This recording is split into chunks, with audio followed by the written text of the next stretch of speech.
Funding my travels. So I have met many people in my travels who have taken a year off of their regular life. They've saved up, they've taken a year off and decided to just travel for a year. And that is something that I would love to do in the future. The idea of being, oof, like not working and just traveling, amazing. But I've never done that. I have always been working. So I meet a lot of people and they say, how do you do this? So I work remotely. And in this video, I want to talk a little bit about how that evolved over time. Because I remember before I started this journey, before when I was working, I was a middle school teacher and I had this, inkling, this desire. It's just like, I gotta get remote work. It was back in 14, 15, I started thinking about this, and remote work was nowhere near what it is now in 2026. So anybody I would meet, and I only met a few people, but I remember meeting this one woman who worked from home, and I was just like, "How do you do that? What do you do?" She was in marketing and something, I don't know, but I was always fascinated by it. So if you're interested, I will tell you my story because I always found it fascinating to talk to people who were kind of on that track that I wanted to be on. So I was a middle school teacher for about 7 years, and I left teaching in 2015. And back at that time, the only people that I heard of really working remotely were working in tech. They were developers, they were coding, and I thought to myself, "Well, if that's what it takes." So, I went to one of those coding boot camp programs that were really popular at the time. I don't know if they still are. I didn't stay in the field, obviously. But I went to one of those, I learned how to code, and I decided this is not for me. Um but I'm always going to be grateful for that experience because I understand so much more about it now, and I've been able to work with other developers, work with, the kind of the technical side of things, and help my clients with that, and I have a much deeper understanding because I went through that coding program. But that was about a several-month program. I went through that, did not, it didn't stay in that, tried a couple different other jobs after that before eventually realizing just this space isn't for me. And I had this period of time where I didn't know what I was gonna do with my life. I was feeling very, very just devastated. Like, I don't know if I can make this work. And I ended up finding a remote job. It was fully remote. The company was fully remote. And I just remember being so excited because I thought to myself, if they ever do, what a lot of people are doing now in 2026, where they're saying, come back to the office. Um, I s there's no way they can do that because the full company started remote, everyone is remote, there's never gonna be one of those come back to the office days. So I thought I had it made. I thought I had it made, and I worked for them for about 10 months, and then out of the blue, they downsized, and they laid off about 30% of the company, and I remember being pissed. I was so, so angry. It was such an infuriating time because, I had grown up with you work hard, you do a good job, you stay loyal, all these things that I realized that, okay, this is not actually how the world works for the most part. As a companies are not loyal and they will tell you to your face, at a team meeting on Monday that you're doing a great job and they will lay you off on Friday. There's no loyalty lost there between most companies. I will say there are some good people out there, and, I strive to work with good people, and so, but that was a big realization for me at the time, just like, boom, no loyalty. So, I got angry. I got really, really angry because I'd been there for about 10 months. I was doing some, not local trips, but national trips. I was traveling around in the US, so I'd be working from, you know, one city 1 week, and then I'd come back home, and then I'd stay for a while, and then I'd go off and do another little trip. So I was getting my feet wet in this digital nomad lifestyle, and then all of a sudden, like that, it was gone. And I looked back at my history, my work history, and thought, "Okay, everywhere that I've ever worked, they have all the power. They can decide on a dime, we don't need you anymore." And I was like, "How do I never feel that again?" And I thought, well, if I work for myself, it's not that I'll never have any issues, or it's not that I'll never run out of money, or it's not that I'll never be scared and not know where the next client or whatever it's coming from. But it was this feeling of I will always know. I'll know that I'm in a hard time, and I'll be able to plan for that, and I'll be able to think about that, and I'll be able to do something about that. I will have more control. Whereas the company was going through a hard time, And I didn't know until, you're on the chopping block. So I decided I'm going to work for myself. I'm going to figure this out and I'm going to work for myself. So freelancing was something that I had very little knowledge of at the time, but I'd heard a little bit about it. And I thought, I'm going to just try to be a freelancer. And it was rough. I'm not gonna lie, it was rough. Mentally, it was rough mentally. I didn't trust myself back then, I didn't trust my skills. I thought of myself at the time as just a middle school teacher. Like, I'm just a middle school teacher, nobody's gonna hire me. And that was a mistake because I look back now and teachers have incredible skills. I would hire a teacher over many other professions a lot of the time because just the amount of skill that it takes to do what teachers do is pretty insane. So I didn't value my skills back then enough. And I'd also done, ever since I left teaching, that from like 2015 to 2017, my resume was just a bit of a mess. It was like I tried this, I tried this, I tried this, I tried this. I was figuring myself out, and I didn't know what I wanted to do. And I got on a platform called Upwork, which connects freelancers and clients. So you can log on as a freelancer and you can look at all of these jobs that clients have posted and you can submit proposals to these jobs. And I submitted proposals and just kept trying. And it was so disheartening because you'd look at a job and there would be like 50 bids on it from other people. So it's just like one of those things of like, oh, I'm never going to get this job. Um, but I kept trying. I kept trying, and finally, this one lady, her name was Caroline, I'll never forget. She gave me a chance. She said that my proposal was great and she needed help with this thing. And I was having a hard time back then because it was how do I position myself? Because you're supposed to make a profile on the platform saying what you do. Whereas when I was a teacher, okay, I was a teacher. Everybody understands that.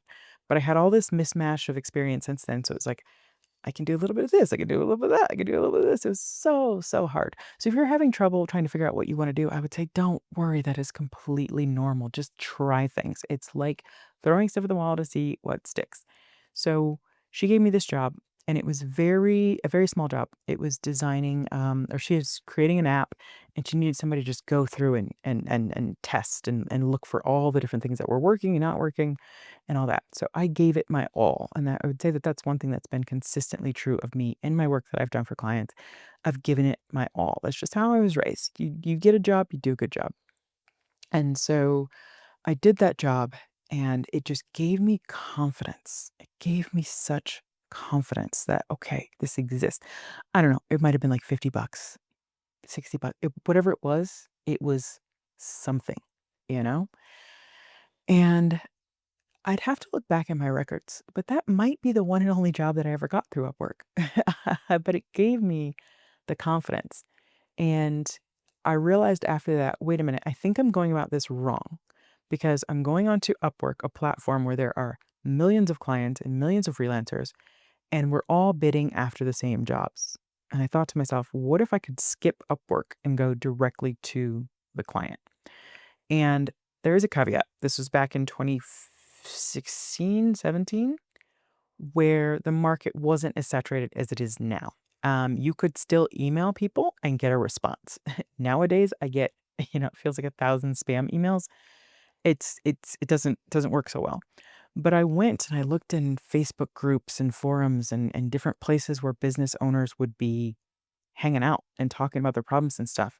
And I would ask them questions, find out more of what they were struggling with, and at times, if they were open to it, DM directly and say, "Hey, it sounds like I can, maybe help you a little bit with this problem." Now, I didn't have any experience back then in business specifically, but I had life experience, and I think that that's all business is. Everything is. It's just a compilation of life experience, and so I reached out to a few business owners, directly by email and just said, "Hey, I see this, I see that in your business or your website. I could help you with this." Um, you know, I'm paraphrasing right now. It was a lot more structured, but mostly what I found that worked for me was being able to offer them something valuable and something immediate right away. So I wouldn't just be like, boom, hey, do you need any help? I would look at their business, check it out, in some cases be like, okay, their website is quite dated. This clicked on this link, this doesn't work. I tried to sign up for this doesn't work.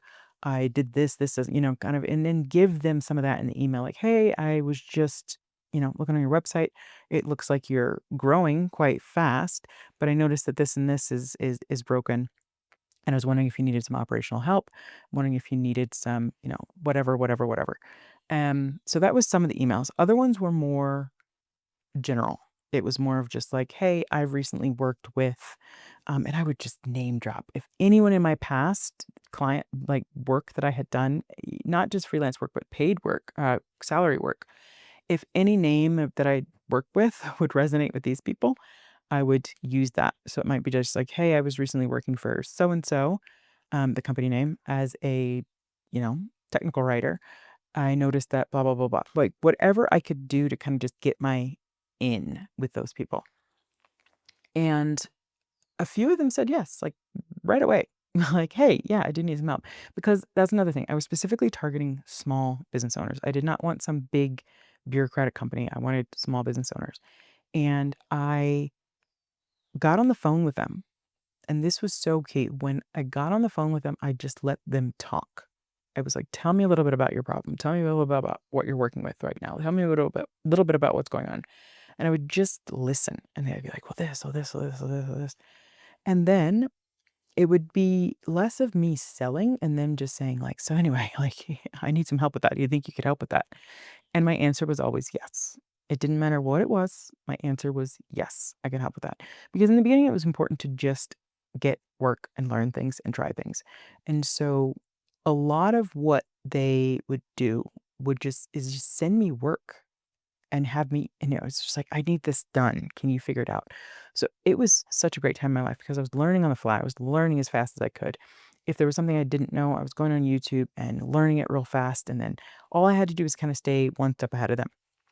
But it gave me my niche where I work now, which is specifically with small business owners, usually as their, um, they may have already hired other people, but I come in typically as like the second in command.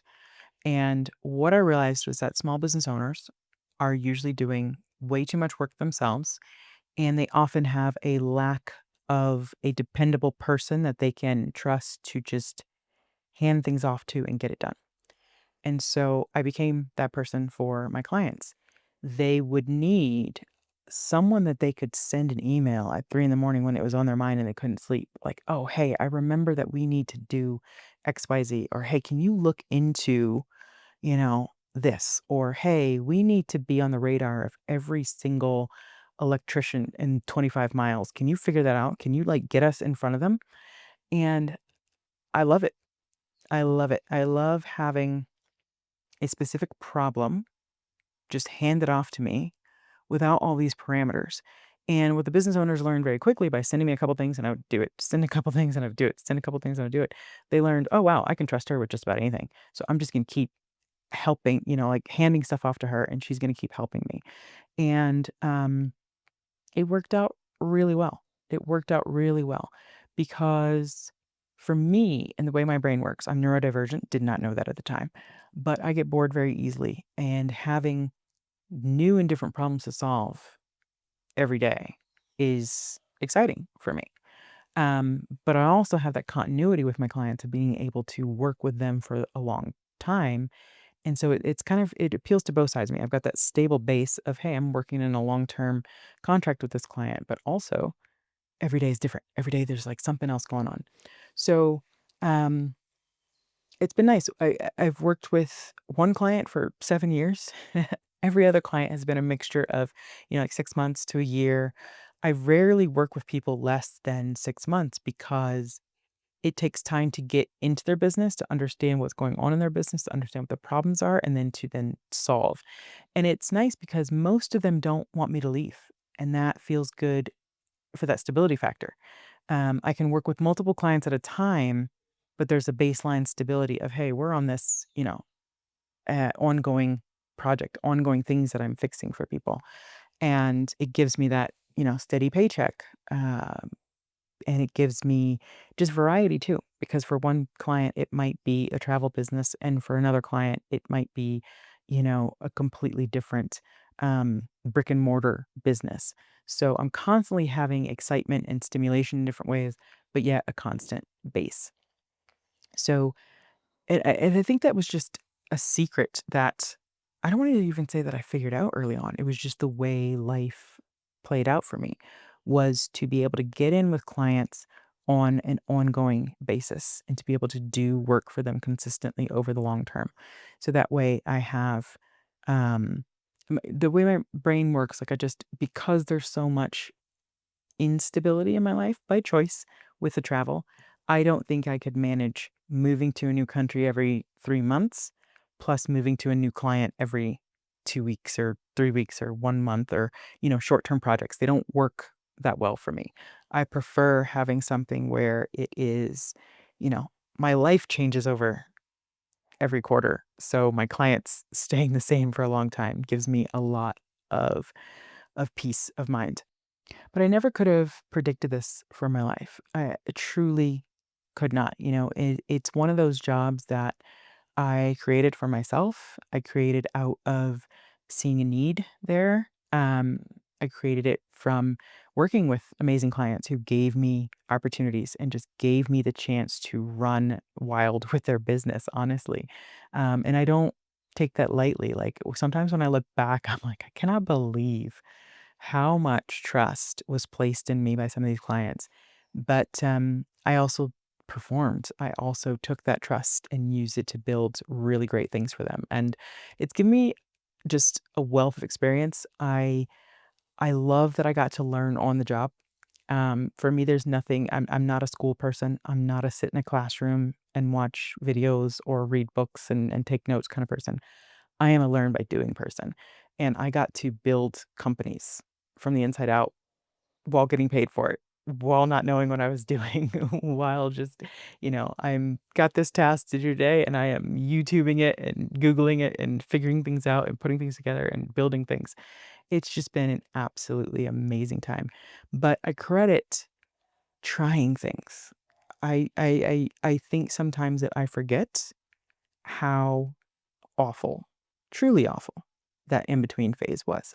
I would say from leaving teaching in 2015 to getting my first client in, I want to say October of 2017 ish. Yeah, because I got laid off from my last job in July of 2017. So there was those horrible parts where it was trying different jobs in those 2 years that didn't stick and just feeling hopeless, like literally having some nights of hopelessness. Like, what am I doing? Everyone else around me is like getting married and having kids and like getting promoted. And I am like going backward hard. Like, I just felt so useless and hopeless in that time. But then after the layoff, too, those 3 months, July, August, September, October. Yeah, it was 3 months before I got my first big client. Those were horrific as well. I'm not gonna lie. Um, the self doubt, the worrying. I mean, there were literally times when I would wake up in the middle of the night and it felt like an elephant was sitting on my chest. The pressure was insane. And I was like, I can't do this anymore. I can't keep looking for jobs, trying to be a freelancer. Who the heck do I think I am? I don't know anything about anything. And I would think to myself, there's a Walmart down the street. I need to go get a job as a greeter or something. There's a bar as well. Maybe I can get a job bartending there. Hey, I've been a waitress. I can go back to being a waitress. I doubted myself so much. But the breakthrough came. That first client came, and then another client came, and then another client came, and then another client came. And somewhere along the way, it took way too long. I'm not gonna lie. I think it's almost even just like recently that I am really starting to go, I believe in myself. I believe in myself. The clients showed me their trust over the years, but I still always just felt like I wasn't good enough and I wasn't doing enough and that this wasn't a real business and that this wasn't. I have been working for myself for 9 years. I think it's a real business by now.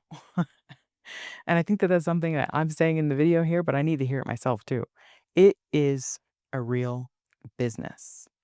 And I made this business through trial and error. I have no idea what the next 9 years holds, but it's gonna be some trial and error too, you know?